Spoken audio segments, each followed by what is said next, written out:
ministre chargée des PME, Olivia Grégoire, est favorable à des cours de cuisine à l'école. C'est des bruits de cuisine, ça c'était pour illustrer notre conversation. J'ai enregistré ça dans ma cuisine ce matin. Voilà, j'ai vidé les placards. C'est une bonne illustration musicale, hein, vraiment. Je vous remercie beaucoup.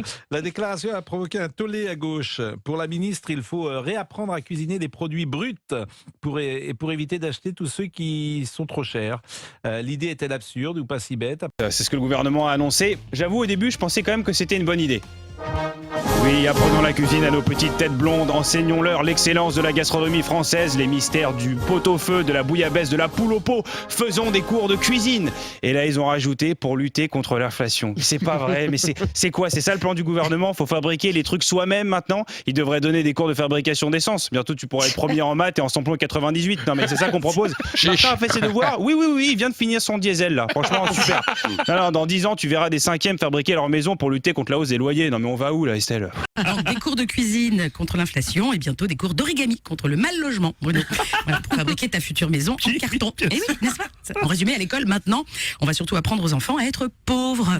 Illettrés, inégalité, pauvreté, bien sûr. C'est la cohérence de cette politique qui est menée aujourd'hui avec une action ciblée sur la lutte contre la pauvreté, en particulier sur la question des enfants et des jeunes, pour faire en sorte non pas de gérer la pauvreté, de faire en sorte, comme il l'a dit, que les pauvres vivent mieux dans la pauvreté, que les pauvres vivent mieux dans la pauvreté. Tiens, d'ailleurs, au sujet de la pauvreté, la Première ministre a dévoilé lundi son plan pauvreté, d'ailleurs, son nouveau plan. Ou la pauvreté de son plan. Ça marche très bien dans le sens. Qui se définit en 4 axes, Bruno. Le premier. D'accord. Voilà. Le deuxième. Ah oui, d'accord, ouais. Le troisième. Ah oui, d'accord. Mais surtout, quand même très important. Très important, mais... Voilà. Oui, évidemment. Mais Écrivez-nous de quoi vous avez besoin, on vous expliquera comment vous en pensez. La France est au 25e rang mondial en matière de revenus par habitant. Et je le redis. Les Français s'appauvrissent?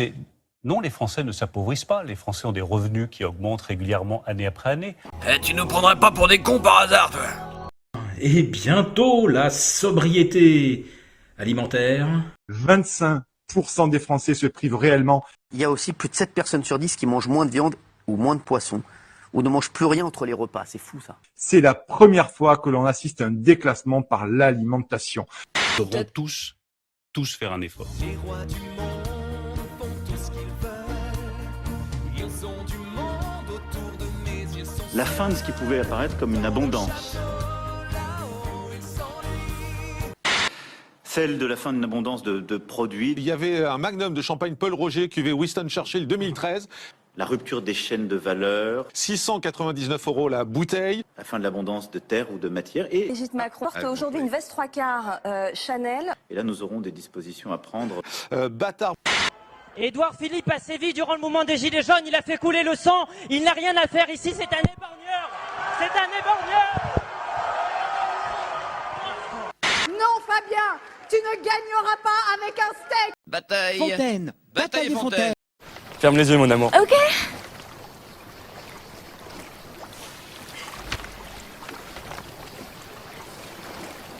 C'est des steaks hachés. Bébé, t'as payé ça combien? Ça te fait pas plaisir? Mais c'est complètement fou. J'ai des steaks hachés. Les Français ont réduit leurs achats alimentaires de 11% en un an et demi pour cause d'inflation, bien sûr. Ils font plus souvent les courses, mais dépensent moins. Certains produits ont pratiquement disparu des caddies. Moins de fruits et légumes, de biscuits, de viande, devenus inaccessibles pour sa petite retraite. Le soir, son assiette contient moins de saveurs. Une tartine avec de la soupe le soir, avant qu'on n'aurait pas fait. De plus en plus de familles en sont réduites à sauter des repas à cause de l'inflation. C'est le cas d'environ 15% des foyers. Le dernier recours, ce sont les banques alimentaires pour 2,4 millions de personnes, un chiffre en augmentation de 9% l'an dernier. On va dire c'est vraiment la classe moyenne dans son ensemble qui prend un choc très violent. Et le choc très violent, ça veut dire qu'on se nourrit, comme vous disiez, on se nourrit moins bien pour faire des économies. Ça veut dire qu'on nourrit moins bien ses enfants. Vous voyez, ça veut dire effectivement, le gouvernement sait bien que ça c'est un dossier, mais archi explosif. Nous allons sortir de cette inflation Ça fait très brutale des pour mois, beaucoup de presque des compatriotes. années, maintenant 2 ans qu'on entend dire c'est fini au mois d'août, c'est fini au mois de janvier, c'est fini au mois de juin. Est-ce que la vraie réponse à cette question, quand est-ce qu'on sortira de l'inflation, c'est pas jamais? On va prendre 20% sur l'alimentation. J'accuse de haute trahison M. Bruno Le Maire. J'accuse de haute trahison, monsieur Bruno Le Maire. J'accuse. Je récuse cette idée qu'il y ait un appauvrissement de la société française. Je suis directeur d'un établissement de proximité dans le commerce alimentaire à Elbeuf. Je me suis aperçu depuis quelques semaines que les clients avaient beaucoup de mal à manger, à payer leurs factures. Il y a beaucoup de gens qui volent désormais pour manger, qui volent pour boire, qui volent tout simplement parce qu'ils n'ont pas les moyens de manger au quotidien. Il est difficile effectivement dans ces conditions d'exercer un métier qui est depuis quelques temps en décadence. On a beaucoup de mal à ouvrir des magasins à cause de ce climat qui est totalement non sécurisé. Il est difficile également de s'apercevoir que la misère s'installe parce que les prix ont flambé. On a beaucoup de mal à tenir les prix sur les fruits et légumes qui sont un système de boursicotage. Je pense qu'il y a beaucoup de gens qui n'ont plus les moyens de se payer des fruits et légumes. Beaucoup de gens également qui achètent énormément de Too Good To Go pour essayer de créer des repas pour leur petite famille. Je vois beaucoup d'enfants également qui n'ont pas eu le moyen de prendre un petit déjeuner le matin et qui achètent une petite boisson énergisante pour tenir toute la journée. Important, je pense, à nos politiciens de se rendre compte du quotidien en allant sur le terrain. Ce qui fait qu'on a beaucoup de mal à vouloir persister et continuer à travailler dans ce genre de métier parce que lorsqu'on est tout simplement un buveur d'émotions, ça perçoit une vraie détresse dans la population qui est celle que je vois aussi au quotidien tous les jours. On ferait pas du merlu? On n'avait pas dit jet ski cet après-midi? Parce que les deux, ça va faire un peu cher, là. C'est bon, le jet, ça va, on connaît. Alors que le merlu, c'est qu'une fois. Ça me donne envie d'en manger tout de suite. J'ai envie de faire les deux, je crois. Ah non. Si. C'est hors budget. Ah, il parle tout le temps d'argent, ce type. L'argent ne se mange pas. Il ne se mange pas, je confirme. Il ne se respire pas. Il ne s'aime pas. Ou alors on devient très dangereux.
Bien entendu, l'argent ne se mange pas et il ne se partage pas, je le confirme, et il ne se respire pas et il ne s'aime pas, sinon on devient très dangereux. Donc il était invité à l'époque, le 9 février 2017, en pleine campagne présidentielle chez WWF. Vous avez reconnu la mascotte avec le panda dans les bureaux du président Pascal Canfin pour distiller son programme qu'il annonçait comme une révolution écologique. Un véritable projet de société, quelque chose de neuf, c'est ce qu'il annonçait. Et c'est vrai que cette phrase avait prêté à sourire et avait été la risée du public, des réseaux sociaux, et c'est vrai à juste titre, car c'est vrai que ça paraissait complètement ubuesque de sortir une phrase pareille, une phrase sortie de nulle part. C'est ce qu'on pourrait appeler un langage courant, une phrase lunaire ou neptunienne. Et c'est selon moi par contre un véritable message codé, comme ceux que nous distille de temps en temps l'un de ses maîtres vénéré, M. Jacques Attali, avec beaucoup de malice. Je sens au contraire que cette phrase a dû beaucoup faire marrer, pour d'autres raisons, par contre, ceux qui sont avec lui dans la confidence, dans les hautes sphères, de ce que les élites nous ont préparé, justement, nous ont concocté, et qui ont dû se dire, en nous voyant tous glousser sur les réseaux sociaux, rira bien qui rira le dernier petit peuple. Vous ne savez pas encore à quelle sauce vous allez être mangé. Cette phrase énigmatique se corrobore tout à fait à ce que nous avions annoncé à plusieurs reprises sur le blog, notamment lors d'un des précédents articles intitulé « Le beurre, une denrée qui vaut de l'or ». Et on avait bien expliqué que les expressions qu'on utilise couramment, comme mettre du beurre dans les épinards, gagner son blé, gagner 100 patates, allaient prendre véritablement leur sens premier. Vous avez ce type d'articles-là produits par des magazines, des sites comme Science et Avenir, pour paraphraser quelqu'un que j'avais lu sur Internet qui disait « Science et avenir, il n'y a pas beaucoup de science et peu d'avenir ». Propose finalement de passer au régime sec. Voilà, le brouillon du rapport du GIEC estime que la consommation au-dessus des besoins nutritifs peut être considérée comme une forme de gaspillage alimentaire, donc qui est un contributeur au moins aussi important aux pertes du système alimentaire que le fait de jeter de la nourriture. Allez, bon appétit à vous aussi. Alors, vous avez regardé Macron hier soir? Oui. Vous avez vu, il nous a remerciés. Il nous a félicités. Je voudrais commencer cet entretien en félicitant les Français. Pourquoi l'essence augmente? Parce que le brut de pétrole augmente. Mais c'est pas de votre faute. La raison de l'augmentation, ce ne sont pas les taxes. C'est la géopolitique internationale. C'est pas de votre faute. Quand vous avez votre taxe foncière qui augmente, c'est pas le gouvernement. C'est votre commune. Mais c'est pas de votre faute. Depuis 2017, on a créé 2 millions d'emplois. Qu'est-ce que vous osez dire? Ces 6 dernières années, on a baissé les impôts de plus de 60 milliards d'euros. Jamais les Français n'ont payé autant d'impôts. Et vous vous foutez de moi, là, enfin. Oui, on est attaché à la bagnole. On aime la bagnole. Et moi, je l'adore. Alors, la clé est où? Du lait, pardon, pour la poudre pour bébé, la poudre de... C'est pas du tout le cas. Je suis lucide. C'est un gigantesque manipulateur. Vous avez raison. C'est un psychopathe.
Emmanuel Macron a présenté hier son grand plan de transition écologique où il défend une écologie à la française, une sobriété mesurée, ce sont ses mots. Avant d'entrer dans les détails, est-ce que vous le soutenez sur l'idée de faire pour la première fois une grande planification écologique? Comment réduire d'ici 7 ans 55% de nos émissions? Voilà comment on va faire, voilà comment on chiffre ce qu'on va faire. Alors avant de parler d'une réduction de nos émissions, il faut savoir quelle est la part des émissions françaises dans le monde. Selon France 24, la France, c'est 1% des émissions de CO2 dans le monde entier. Autant vous dire qu'on n'a pas un impact énormissime et que même en réduisant par 2 nos émissions de gaz à effet de serre, on ne changera presque rien. Vous dites, attendez, peut-être que, et je cite le sous-titre de votre livre, François Gervais, Climat, énergie, ressources, revenir à la science pour éviter la ruine. Or, on écoute des responsables politiques qui, au nom de la science, disent voilà ce qu'on doit faire. Qu'est-ce que ça vous inspire ? La France, actuellement, émet effectivement des gaz à effet de serre. On va se fixer sur le CO2 qui est le principal finalement. Bien sûr, oui. Si on compare les émissions de la France. Là, je reprends les chiffres du GIEC, attention. Hein. Du GIEC, oui, je reprends les chiffres du GIEC. Hein, oui, d'accord. Pour pas provoquer polémique Prenons les chiffres du GIEC. inutile. En fonction de ça, la France augmente la concentration de CO2 dans l'atmosphère de 1/20 millième par an.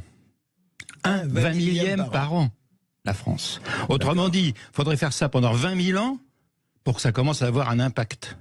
Qu'on fasse ou qu'on fasse pas. 1/20 millième par an. Depuis enfin, ces dernières années, quoi. Enfin, c'est à peu près constant. 1/20 millième par an, oui, c'est intéressant déjà. Oui. Alors bon, on peut toujours faire, hein, mais dire que ça aura de l'impact, oui, dans 20 000 ans.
contenu du panier des invendus. Donc vous voyez, le sac est quand même assez grand. Donc là, vous voyez, à l'intérieur, donc il y a du pain, il y a des viennoiseries. Donc on va détailler le contenu. Donc voilà, il y a du pain. Donc ça, ce serait plus pour faire du pain perdu. Voilà, vous avez de la viennoiserie.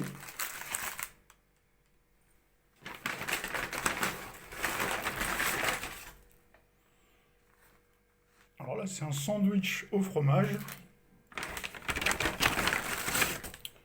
Encore une baguette de pain.